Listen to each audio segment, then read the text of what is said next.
Hello, everyone, and welcome to episode 20 of the Give 'em Heck podcast. I'm Brian. This is your host, Penny, and we wanted to first of all say thank you so much for tuning in. We've been gone. We were gone last week. Last week. Last week. So apologies in advance if for those of you that were expecting an episode. We're going to start doing announcements on our X in regards to whether or not we'll be recording for the week, just to keep in contact with you guys. So if you have an X account, please follow our X account. That way you can keep up to date. And we post episodes that we've already posted on YouTube on there. So if you're on, instead of going to YouTube and then back to X, if you just come to our channel, see an episode, you want to send it to somebody or just share it on your account, feel free to do so.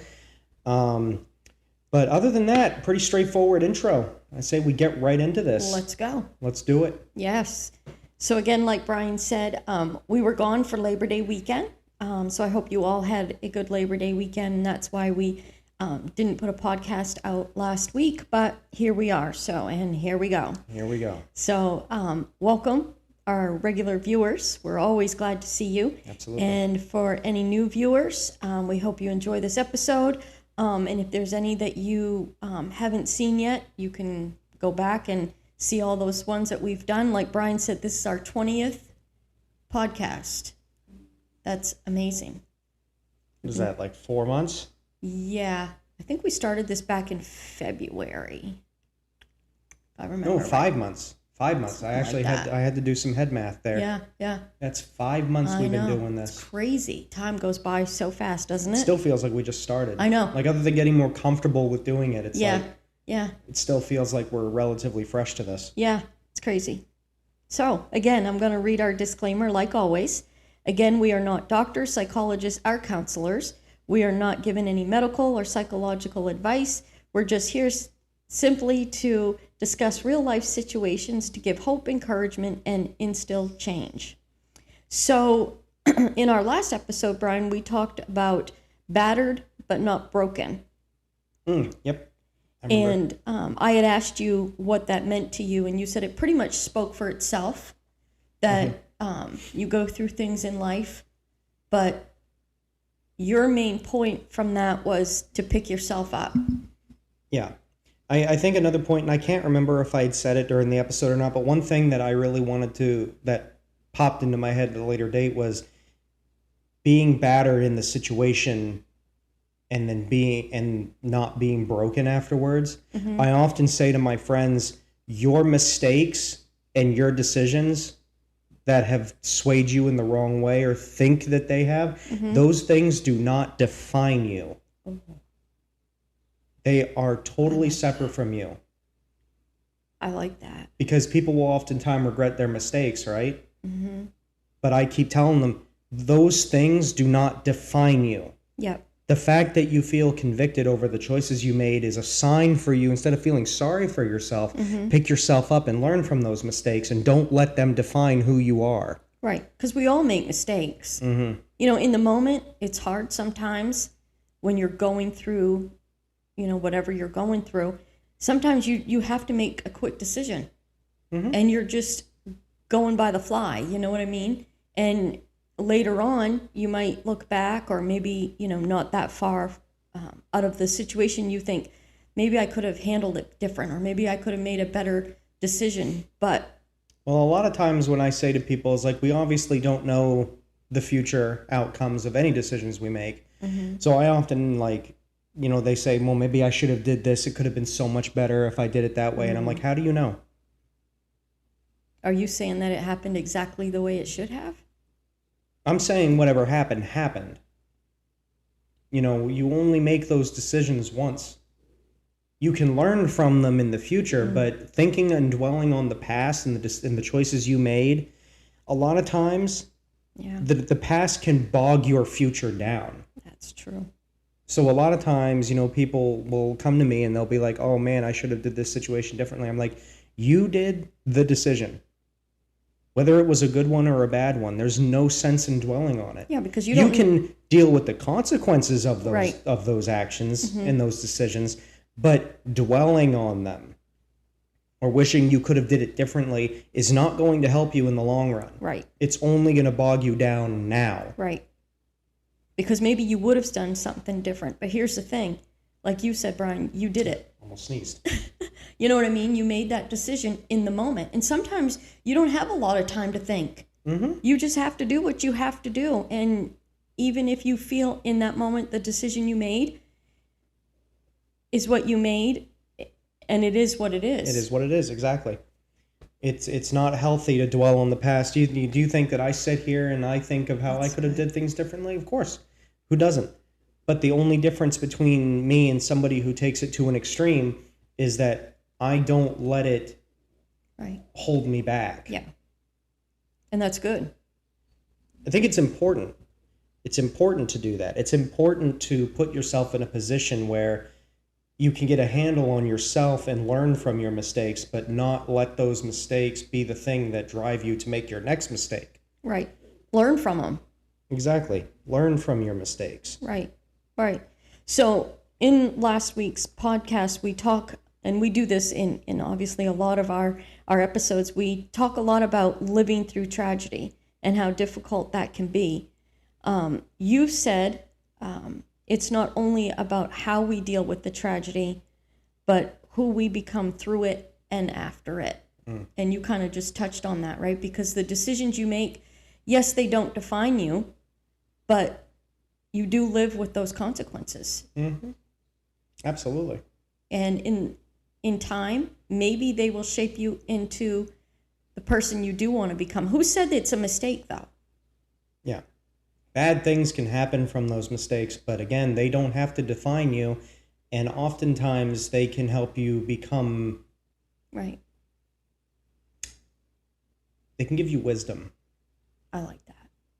That's why I hate to say, Brian, that maybe it was a mistake, because maybe in the long run it isn't. Like you said, you can gain wisdom from those things. Maybe they're not mistakes at all. Yeah.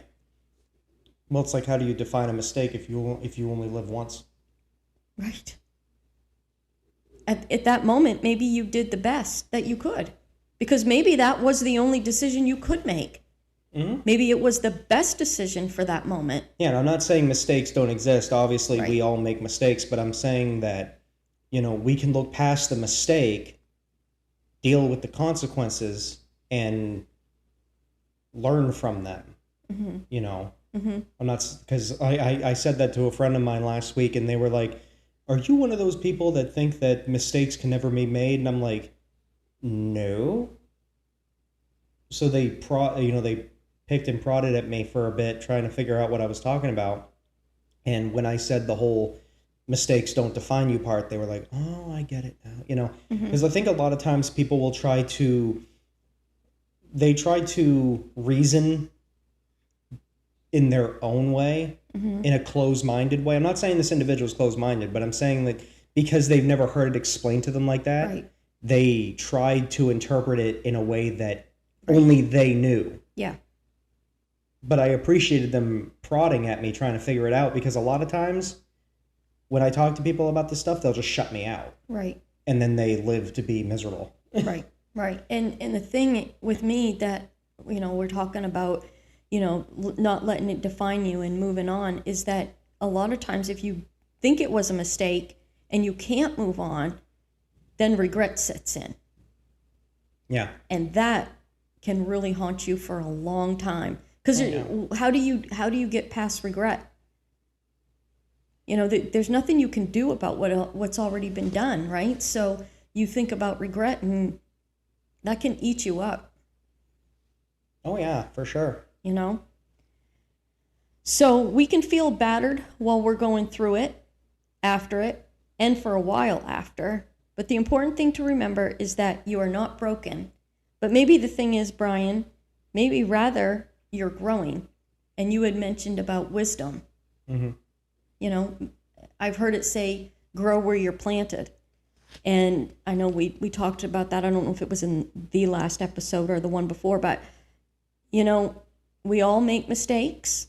I don't like to always call them mistakes because it can be a growing opportunity, but maybe it wasn't a mistake at all. You never know. So I've heard you often say, Brian, to embrace the new you, right?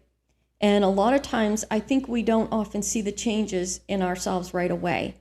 We also talked about changing our mindsets and our actions, and we're kind of touching on that right now, right? Like changing your mindset from, well, maybe it was a mistake, from, well, maybe it's not a mistake, maybe it's the only decision I could make at that time, right? So that's changing your mindset, and that can also change your actions.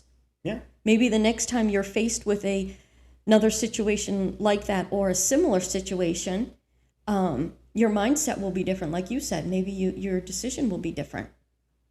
You know? A lot of times, people can make mistakes and then they, instead of dwelling on it and letting them get beaten down by it, a lot of times people that I've seen with the friends that I've spoken to is they take my approach and they're like, we're going to use this as a, how did he say it? There was a guy that said it in a very interesting example. He was like, before I make my mistake, I have a 2x4. It's brand new. Okay. Right? But then he makes a mistake and it breaks in half. Okay. And he's like, how can I fix this?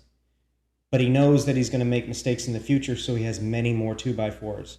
So instead, every mistake he makes, he builds his bridge, but with the mistakes, he takes both individual pieces and he reinforces the bridge that's already being made.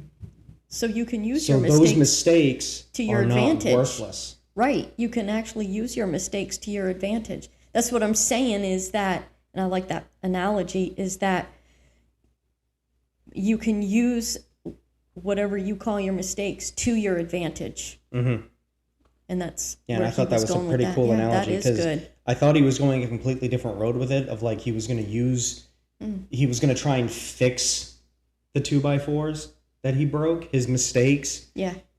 But instead he just slapped them together and he reinforced what was already being built.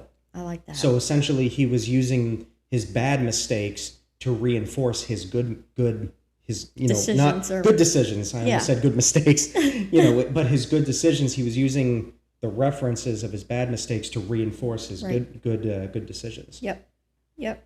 Because you're going to be faced with situations, obviously. So what does that involve? Well, it involves decisions. And sometimes they're off the fly, and sometimes they're good, sometimes they're bad. But who determines that? I mean, in the end, it was done. And that's what I'm saying. Like, I take I guess you could call it a darker approach than most people, but I live my life with the concept of, like, you only live life once. So there's no sense in using the negatives in a long-term bad way. Right. I'm going to use my negatives to reinforce my good decisions, learning from the bad ones. Right. And I'm going to keep moving forward. Yeah. And it'll help you, like you said, with the wisdom, because it makes you stronger. Oh, yeah. And then the next time, maybe you'll approach that situation hopefully differently. Right? Again, growing. Right? So you're not battered. Or you might be battered, you might be battered, but you're not broken. The thing is even in that, I think you have to look at that title and say, okay, I'm not broken, but maybe I'm growing. Because we all learn from mistakes. We all learn from our situations. And that's the thing. It's the approach of what you do while you're going through it and after it. So in our podcast tonight, Brian, I titled it, To Live Among the Living. So I'm going to ask you, like I always do, because I know you never know what we're going to be talking about. What does to live among the living mean to you? If you had said living among the dead, I would have had a better answer. Well, yeah, because there are walking dead, I guess. Living among the living. It's a very good... I stomped you? What? I think you actually did. Because see, the 1 way point I'm for me. the way I'm thinking is it's in a positive. I'm not thinking of it as a negative. Oh, okay, well, why does it have to be a negative? Well, I guess it depends on your context, Yeah, but we'll get into that. It'll become more clearer to you as we go, but my thing is just tell me what you mean. I'm asking you.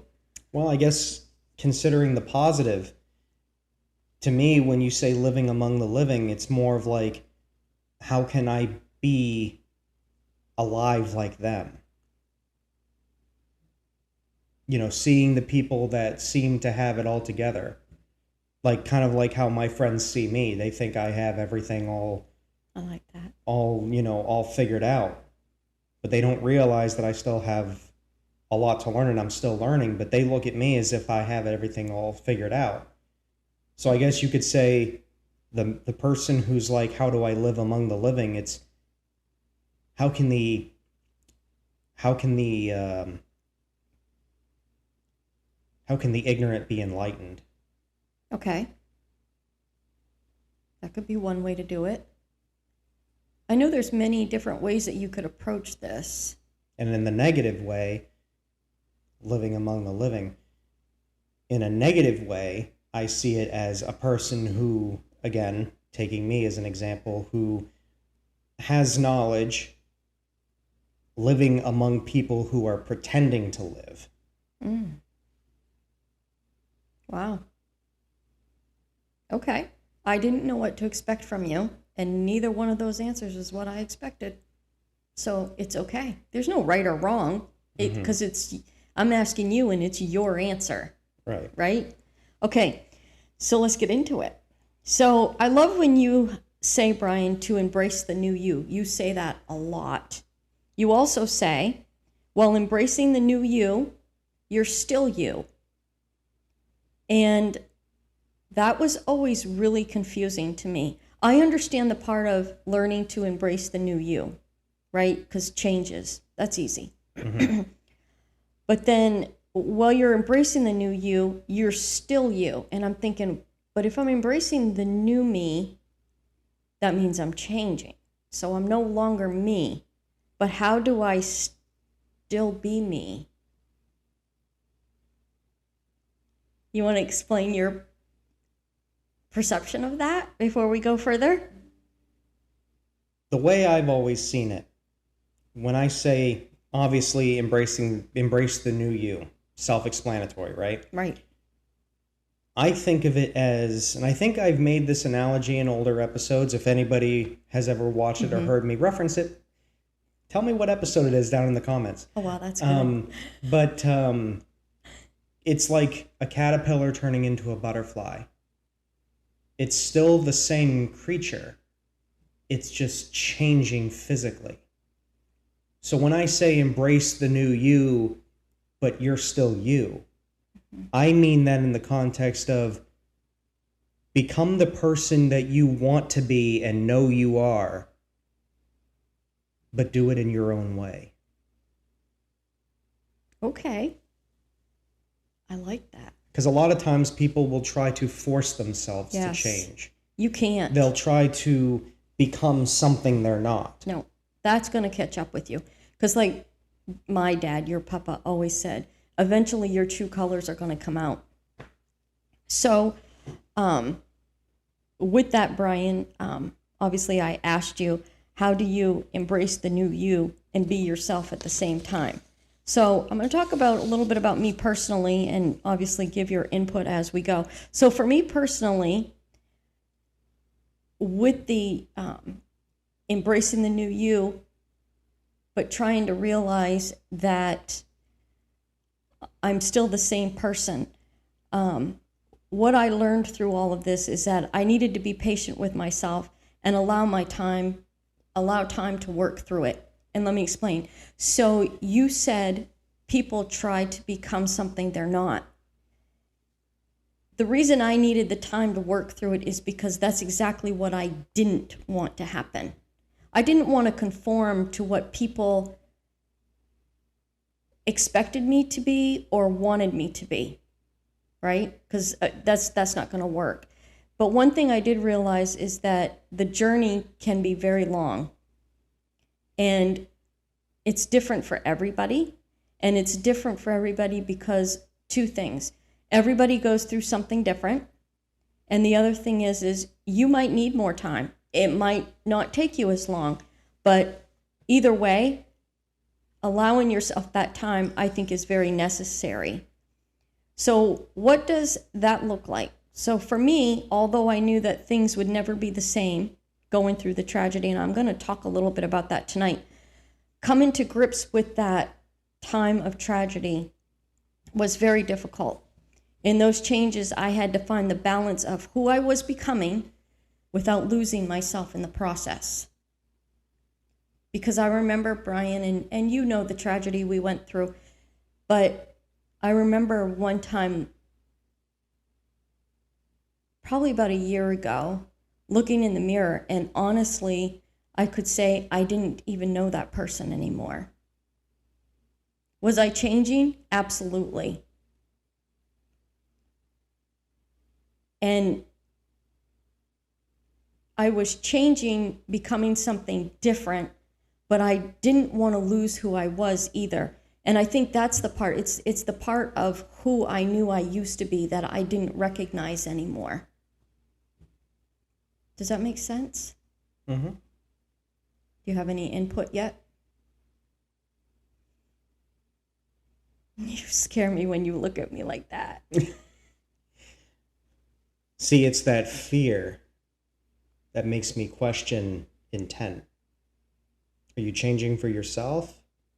Changing for others? You changing to make yourself feel better?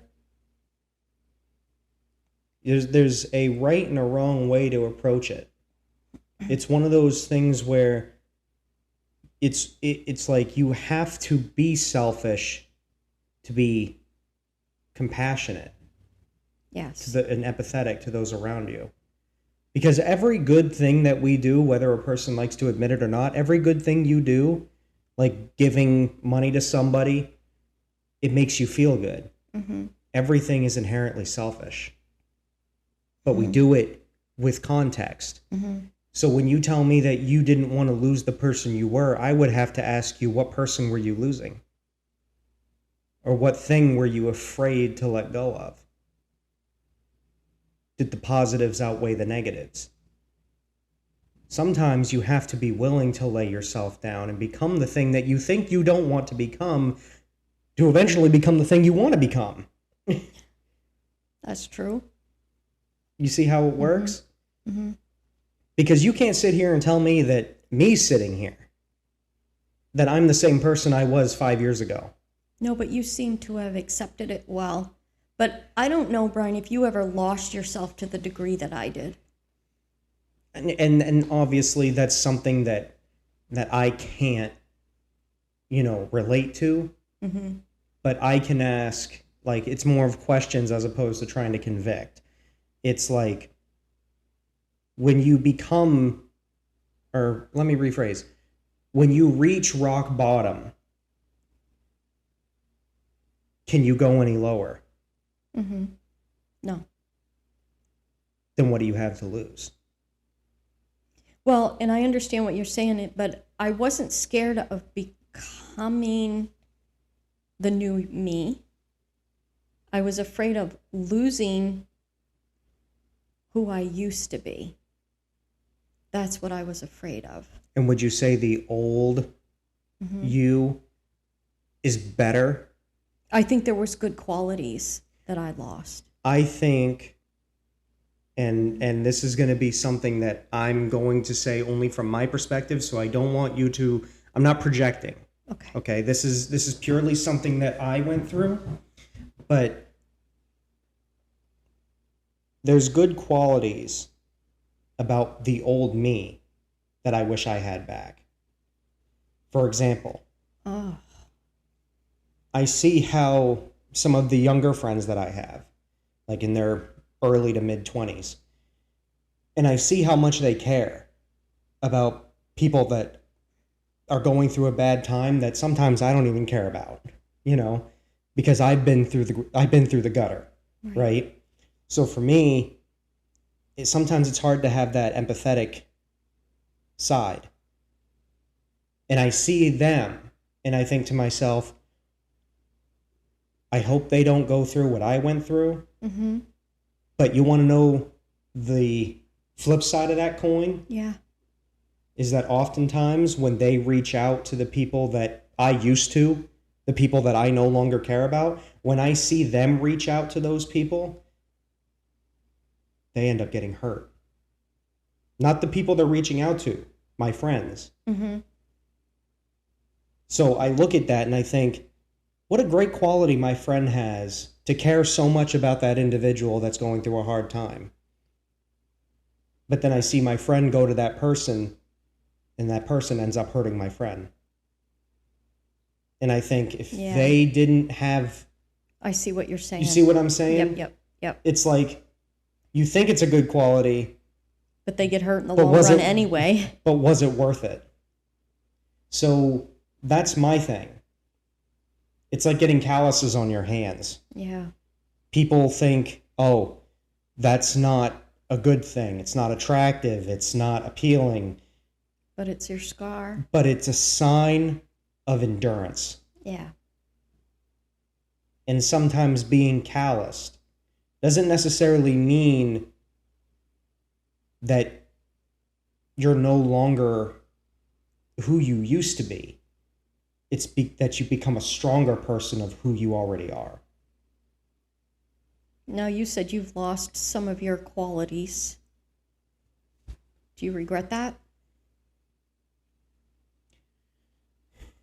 From an empathetic perspective, yes. Well, actually, no, let me rephrase, because I'm empathetic. You know, I see people who go through hard times, and I can relate with situations they're going through and stuff. I am empathetic. I think the word I was looking for was sympathetic. Okay. And I know that probably sounds kind of cold and probably stuff that maybe some of you probably weren't expecting, but a lot of it is because of personal experiences. Because you don't want to get hurt again? Not necessarily. It's not because I don't want to get hurt again. It's because I've been hurt so much that I'm numb. That's why I tell people all the time, there's nothing you can say or do to me to hurt me.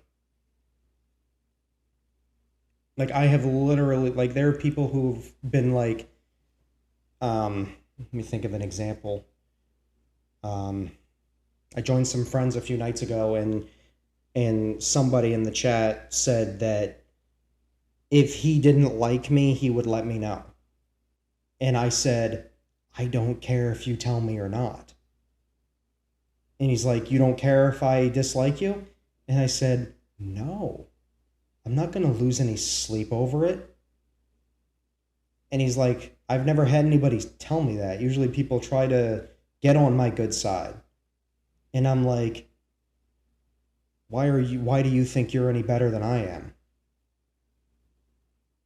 Does it bother you that you don't have that quality anymore?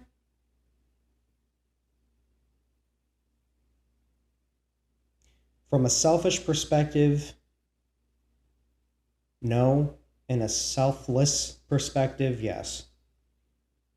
Because you always want to try and be nice to people. You always want to try and be sympathetic and empathetic. But again, and it's different for everybody. Okay, I'm not trying to say my situation is general. But when you went through what I went through, when you get to that limit, it's very hard to care. Yeah. Now, again, empathy and sympathy are two completely different things. They are. And I've gone out of my way for my friends still. A lot of my friends tell me they would literally leave their lives in my hands. Mm-hmm. And I appreciate that.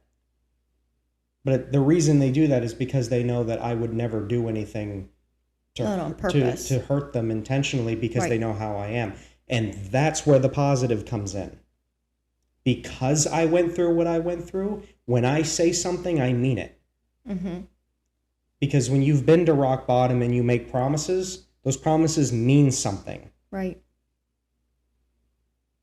So that's a quality about yourself that you can sit here today and say that you're comfortable that you no longer have. Yes. Has it changed you for the better? I'd like to think so. Okay. Well, only you know that, Yeah, I'd like to think so. I can't really sit here and say that I've had any recent regrets. Right? Again, sometimes, for clarification, sometimes I do say things that I don't mean to say. I'm human, We're all human. We all make mistakes. I'm not a machine. But what I'm saying is when you put yourself in a position where you don't care anymore, it helps you, ironically, it helps you care more because it makes you more sincere. Oh, I think it makes you more aware. Yeah, it's like nothing's in vain. It's easy to, when you haven't hit rock bottom, it's easy to say, oh, I won't do this to you, I won't do that to you. But you don't know what it's like until you've lost everything. It's like somebody who's an alcoholic, for example, and they say they're going to stop drinking, but they haven't reached that point yet where they've really hit rock bottom. And they say, oh, I'll stop whenever I want. But then all of a sudden, when they hit rock bottom, they realize, oh, I should have actually stopped when I said. Right. It's kind of that same thing. When they hit rock bottom, that's when they become serious. Right. And that's what I mean when I, deferring back to you, you say there's qualities about you that you lost. Well, instead of looking at it from what you've lost, why don't we look at the positives of what you've gained? True. So with you saying that, and tonight we're, obviously titling the podcast To Live Among the Living, from the perspective that I took it from, Brian, when I said to you that there were things about myself that I lost, and I'll get into that a little deeper here in a minute, but trying to find that balance of finding that new me and blending it with the old me. One thing that I had to do in order to make that balance come together was that the first thing I had to do is I had to learn to slow down. And let me give you an analogy. It's kind of like driving a standard, right? We've all driven the standard, right? I'd be surprised how many people haven't. Okay, but we both have. So it's like going down the interstate in second gear at 100 miles an hour. Your car is just screaming, right? But not going anywhere. But just not really accomplishing anything, but realizing if you don't shift that car pretty soon, something's going to blow, right? So that's how I felt, especially inside, I was just going at 100 miles an hour and just missing everything around me, just, right? And not just that everything was going at 100 miles an hour, but that I was always faced with these decisions that I had to make so quickly that sometimes I wondered, did I make the right decision? But I just felt for so long that I was in crisis mode. Oh, dear God. So so just hear me out. So about a week or two ago, I stopped. I had to put the brakes on this.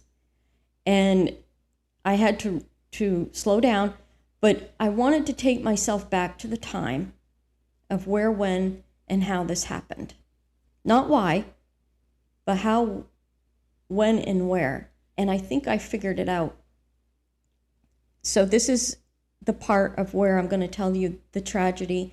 And I've never mentioned this in any podcast. And since Brian and I's very first podcast, we told you, and if any of you want to know, you can go back and watch the very first one. For the reason that we started the podcast was in memory of my mother. And that's the tragedy I'm talking about. So where I'm going is that a couple weeks ago I was thinking about this and I said to myself, you know what the problem is, part of this, and everything is baby steps, right? But I was always taking care of everyone else at 100 miles an hour and never taking time for myself. Okay? So 3 years ago, it will actually be tomorrow, Nana passed away. Has it been 3 years already? 3 years tomorrow. Now, she passed away in September, obviously. But in July of 22, she called me. and told me that they found tumors in her stomach and she was already at stage 4. There was nothing they could do, and she wanted me to come home to take care of her. At that moment, when we both got off the phone, knowing how I felt, everything just came at me. It was like, and I know a lot of you out there have been through these similar situations. I'm not saying mine is the only one and it's the worst. That's not what I'm saying. I'm telling you my story.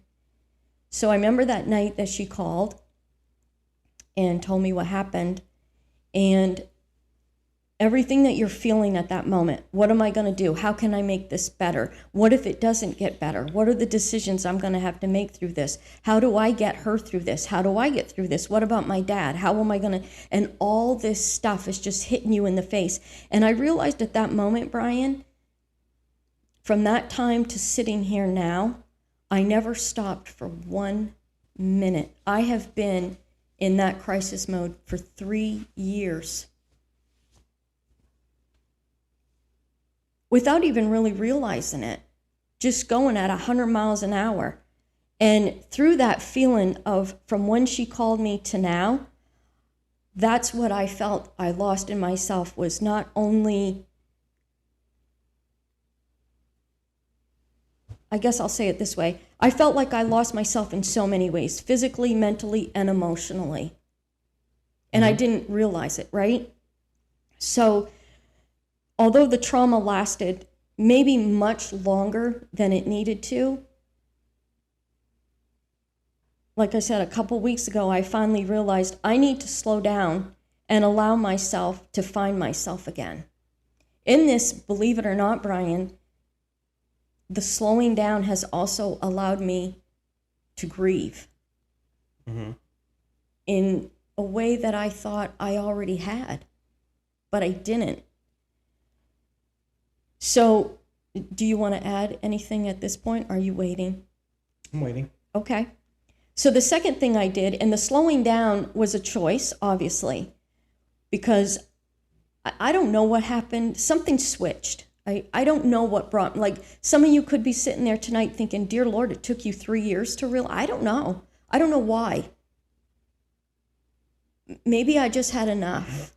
Maybe I was, I don't know. I could sit here and give you maybes all night long, but I can't. So I thought to myself, okay, I'm going to stop. I'm going to slow down. I'm going to start taking care of myself. And the second thing I did was, at that point, Brian, I wanted to try to remember the good qualities about myself. And like you said earlier, not in a selfish way, but the things that made me who I am, who I felt I lost. See, I was becoming someone different. And although those characters, or however you want to explain it, were good, it was okay because I was growing through it. But the parts that I lost that I knew were still good qualities about myself, those are the things that I wanted back. Not everything that I lost about myself was bad to the point where I can say, well, just embrace the new and forget about the old. No, there was a lot of good qualities, and I'm not bragging. I'm just saying there were a lot of good things about myself that I lost to the point of this. I didn't care, Brian, and you know me, I didn't even care how I looked anymore. I physically, I didn't care. I didn't want to wear makeup anymore. I didn't really even want to do my hair anymore. I didn't care about anything. And when I say to live among the living, those are the simple little things that made me feel good about who I was. To make me feel like I could live among the living. Not vain. That's not what I'm saying. But those were characteristics about myself that made me feel good about myself. I didn't feel good about myself.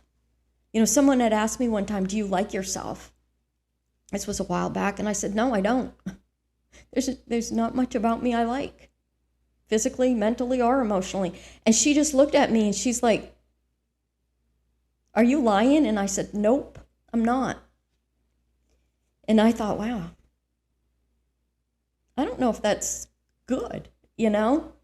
Anyway, I'll keep going. So I wanted to get back the good qualities of myself. So what did that mean? Well, it also not only meant I had to slow down, but it also meant involving changing my mindset. And I know we've talked about that. But one thing I knew, Brian, is that I needed to do that in order to live among the living again. Because personally, I felt like I was the walking dead. Because I had lost so much of myself. So, give me your input. Well, it actually may come as a surprise to you, but I really don't have much to add to it. Because your situation is very personal. And if I had gone through the same thing, I probably would have handled it completely differently. Really? Mm-hmm. And of course, I can't really say that with 100% certainty because I haven't gone through it. But I mean, I was with you during a large portion of this stuff. And would you say, based on how I am now versus then, that I'm much different? Now, obviously, I can't really say it was more personal with you because you know how close I was to Nana, but did you see as much of a change in me? No. Not really. Why do you think that is? I think your change came a long time ago. I think the person that you've become happened such a long time ago. And I've said this to you before. I envy you sometimes that at your age, you figured it out so much sooner than I did. You know what I would say, too? And correct me if I'm wrong, but I'm only reading into it based on what you've told me. Mm-hmm. I would argue that going into this from the very beginning, the reason why you had such a negative reaction about yourself is because I think from the very beginning of all of it, you blamed yourself. I think you hated yourself from the very beginning of it. You never approached it from a perspective of, I don't want to use the word logic, but you never approached it from a, let's deal with this problem. You took the burden in a way that was not healthy. Personally. How can I blame myself for what happened to Nana? It wasn't my fault. No, I know. I'm saying it was like a subconscious thing. Really? Yeah. Because now that you said all that, you did say some things I didn't know. I read into the fine details and I think to myself, this isn't just coming from a place of grief. It's coming from a place of self-loathing. Like you said, you stopped taking care of yourself. Why would you do that? Why would Nana, passing have to affect you personally? You know what I'm saying? Can I answer it? Yeah. Because I think through the time it started to maybe a couple weeks ago when the light bulb, so to speak, came on, everything happened so quickly. I never had time to think. And there was always choices and decisions that had to be made. And I don't know if I ever did the right thing. And there was a lot of regret. And with those regrets, oh my God. You see it now, huh? You just answered your own mindset.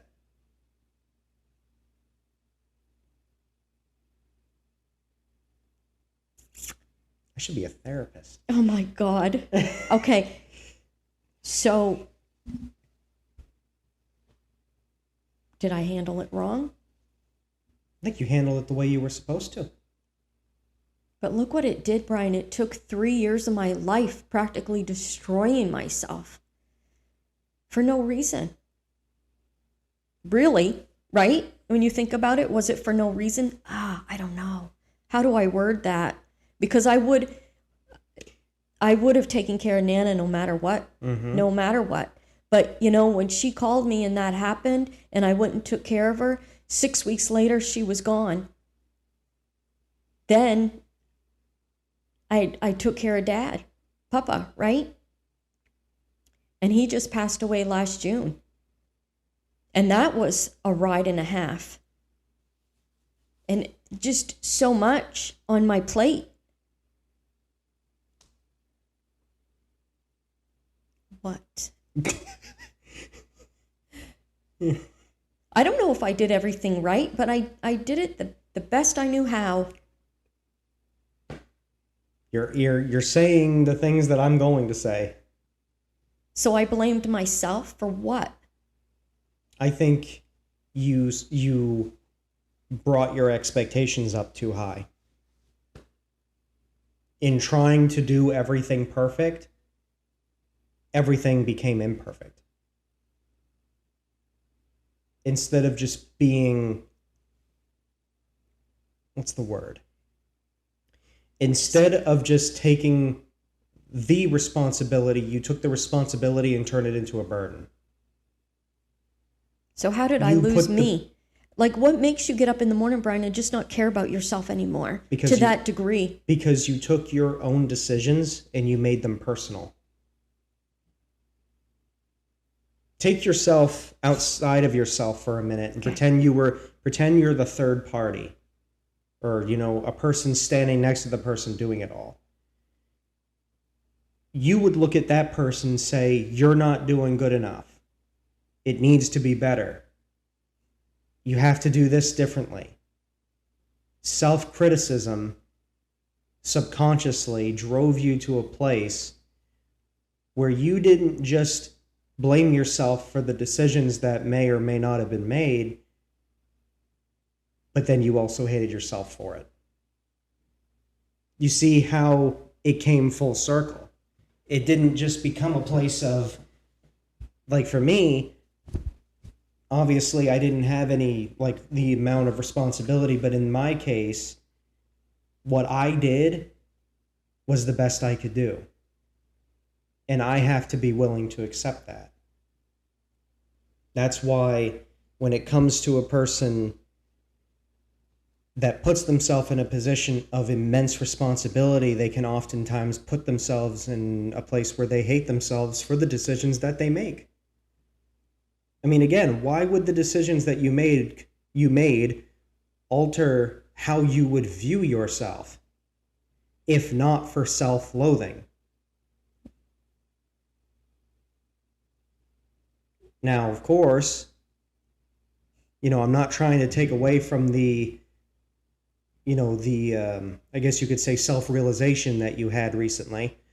But what I'm saying is, don't let the person that you used to be cloud you from the person that you became, because that can oftentimes put you back into a vulnerable place. Yes. It's essentially bringing those good qualities and putting them with the new ones. Yes. That's the realization that I got. But you're not becoming the old you. You're essentially updating. Like a computer? As an example, yeah. Like, think about it. Every computer upgrade, nothing really changes. Just new features, sometimes new flaws, sometimes patches. But overall, it's an upgrade. So is it the matter of accepting who I am and being happy with all my flaws? Yep. Oh my God.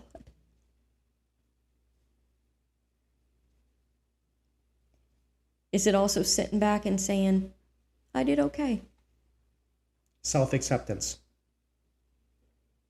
Because people that are often hypercritical of themselves are oftentimes the most judgmental to themselves.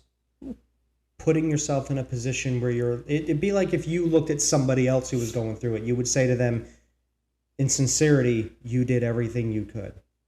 Be proud of yourself for it. It's the same thing. You're just putting that on yourself instead of the other person. True. So why do you think the realization just finally hit me, Brian, 3 years later? I think you knew all along. I just think you probably were too afraid to admit it, because you've said things to me in the past that have alluded to it, but And I think you've pointed it out in other episodes when we've talked about becoming the new you. You were like, you were afraid of it. So I think deep down or subconsciously, you knew that I did okay. but you just didn't want to accept it. Why? Again, self-loathing. Maybe you felt you weren't deserving of it. That's good.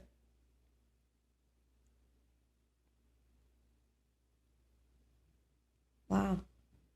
Okay. Ouch. Is that what makes the road so long? The road's always long,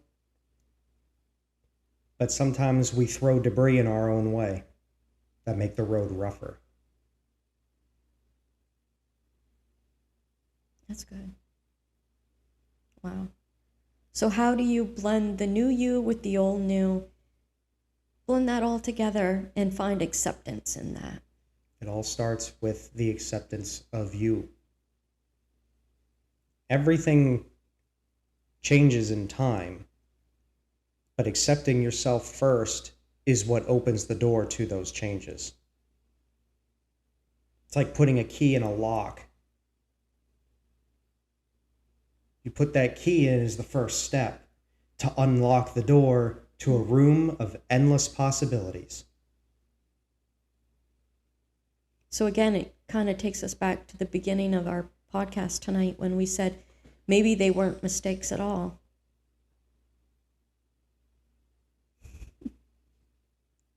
We live our podcasts, don't we, Brian? Mm-hmm. We do. We do. Wow. Okay, so so many people have told me lately, they've come to me and they've said, these last 2 years, 3 years, 5 years have been horrible. And I just stand there and I say, and believe me, I get it. But what I tell them is, I think it's necessary to find what works for you to help you live among the living again. So, although I can sympathize with them when they say, you know, the 2 years, the 3 years, the 5 years have been horrible, like myself, I think it's necessary to find what works for you to live among the living again. Because I don't know what happened to make me realize it. And I don't even know if that's stupid to say that, but I knew I wasn't going in a good direction. And I didn't want to lose any more of myself. You know, because I know people can look at me and say things like, yeah, but you have such a great personality, or you have this, or you have that. But you know, when people say that, Brian, I don't know if when people say that to you, if sometimes you think in the back of your mind, well, they're just saying that to be nice, or you might think to yourself, is that really true? Yeah, I can relate. Maybe with a different phrasing, but but I can relate. So I want to believe them, but I also didn't want to lose any more of those good qualities. Do you know what I mean? And everybody has them. So I guess, did you want to add anything at this point? No. Okay.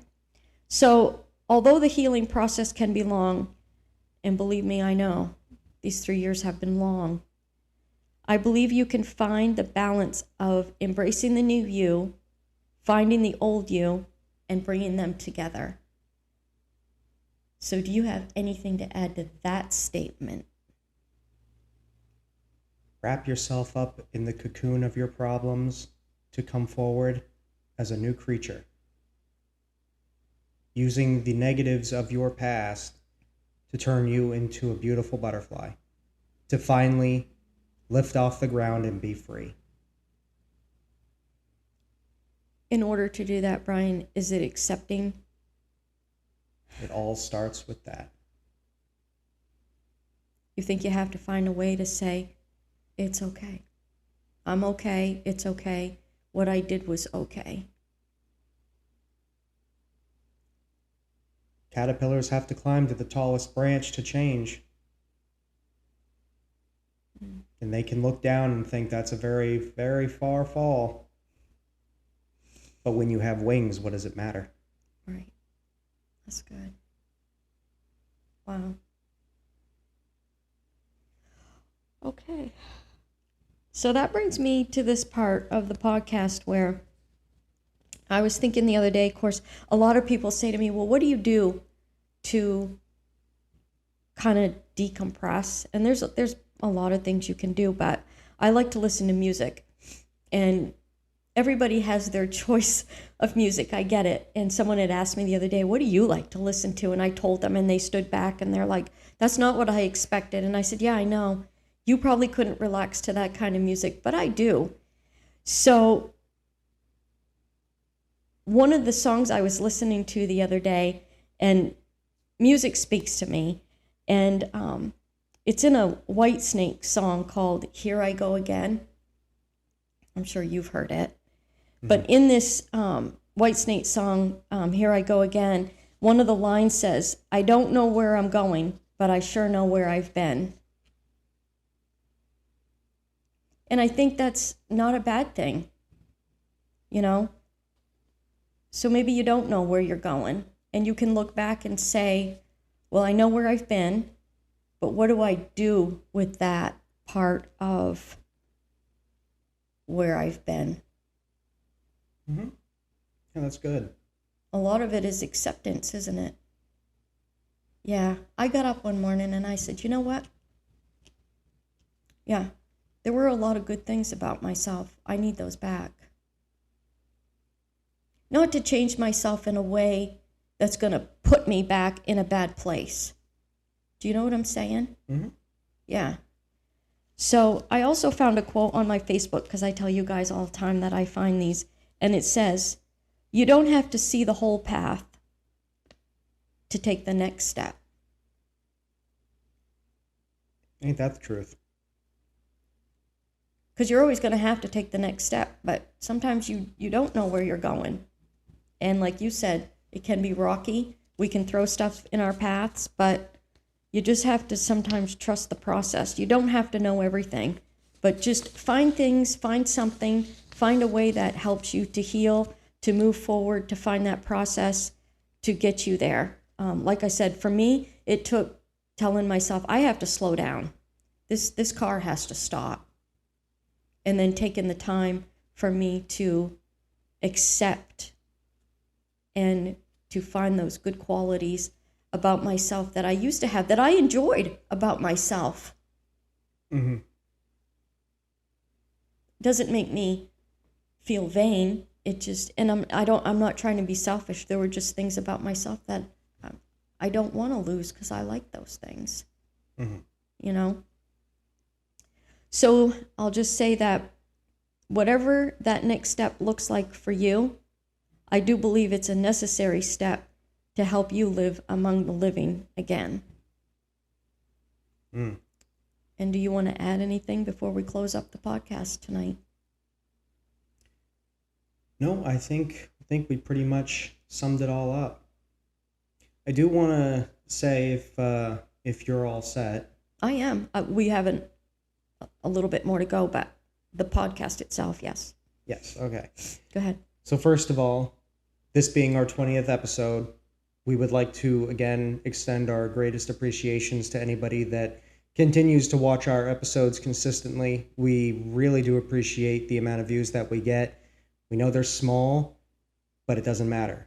Right. Because even that one person, if they get something out of it, Mm-hmm. it's worth it. It is. So every person that does watch our podcast episodes, thank you so much. Yes. We encourage you to show these videos to other people that you think might need to listen to a different perspective. Mm-hmm. But we want to give something back to you.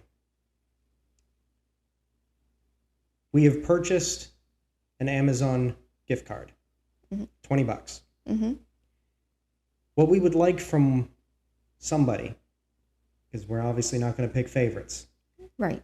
but we are going to pick a really good comment from in this video Mm-hmm. about what episode you liked, what stuck out in that episode, Mm-hmm. and how you used what we have talked about to help you get a grasp on situations, become a better person, help you with situations. We want to hear from you. We'll read every comment. Yep. But the one that sticks out to us the most, we are going to reward. Because we want to give back. Right. And this isn't going to be a one-time thing. We will have other things in the future. Because again, we want this to be something big. Right. We don't want this to be just a little weekend thing. So we encourage you to continue to watch, continue to share, continue to listen, and come on this journey with us as we continue. Yep. So thank you. So like Brian said, with this being our 20th episode, we are giving away a $20 electronic gift card from Amazon. All you need to do is go to our giveemheck@gmail.com. Tell us which episode you watched, why you liked it, and again, like Brian said, how it helped you specifically. And then whichever person we pick for what they tell us, we will electronically send that $20 gift card to you through your email. So you're not giving us any of your personal information like a phone number or an address or anything like that. We just want to know how we're helping. You know, as we're reaching out to you, you're reaching out to us. We just want to know that we're making a difference. So for clarification, because I was under the impression you wanted them to send in a comment.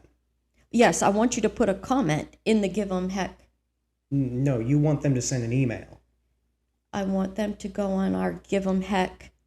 You want them to Gmail. send an email. Yes. Okay. Yes. Am I Okay. answering your question? Okay, so disregard what I said. Don't go into the comment section and do it. No. Send us an email. Right. Because I Same need. thing, but Right. But don't put it in the comments. So I apologize for that. I was under the impression we were going to do everything right on YouTube. No, because I don't want you guys to feel like you have to put your comment in a place where other people are going to see what you write. Gotcha. So if you go to our giveemheck@gmail.com and type in, like I said, tell us which episode you watched, why you liked it, and how it helped you specifically, then it's just going to Brian and I. So we are the only ones that are going to see what you wrote. If you put it in the comments, everybody can read it. And I don't want that to happen because maybe it's very private for you what happened. So if you send it to our email at giveemheck@gmail.com, we're the only ones that are going to see it. And then also it gives me an email address that I can send the card to whoever we give it to.